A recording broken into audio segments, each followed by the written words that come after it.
সমস্যা ছিল গাঁঠের, যেমন হাঁটুর প্রবলেম, কোমরের ব্যথাটা ছিল সেটাও কমেছে, ব্যাকবোন মানে হাড়ের যে সমস্ত ব্যথাগুলো সেগুলো কমেছে। 40 দিনের ওষুধ এখন পর্যন্ত আমার শেষ হয়নি, কিন্তু তার মধ্যে আমি যে যা দেখছি সব দিকটায় উন্নত হয়েছে। ন্যাচুরাল হেলথ ওয়ার্ল্ডে আপনাদেরকে স্বাগত জানাই। আজকে আমাদের সাথে আছেন লিয়াকত আলী খান।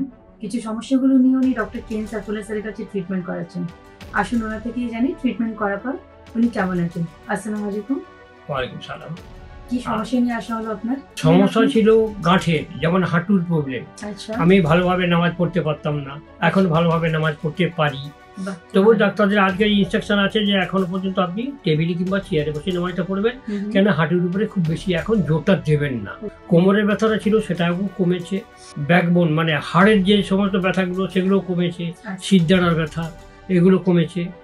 আর এই সমস্যাগুলো শুরু কবে থেকে আপনার হয়েছে? শুরু হয়েছে আমার অনেক দিন আগে থেকে, 8-10 বছর।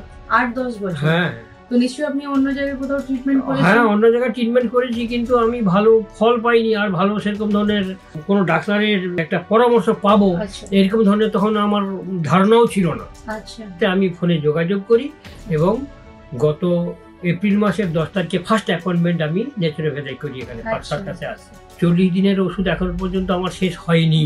আচ্ছা। হ্যাঁ, কিন্তু তার মধ্যে আমি যে যা দেখছি সব দিকটায় উন্নত হয়েছে। খাওয়া দাওয়া সব নির্দেশ একদম একদম আর রেস্ট্রিকশন গুলো ফলো করলেই হ্যাঁ, সারা জীবন সুস্থ থাকা হয়। দোয়া করুন, অসংখ্য ধন্যবাদ। দোয়া করুন।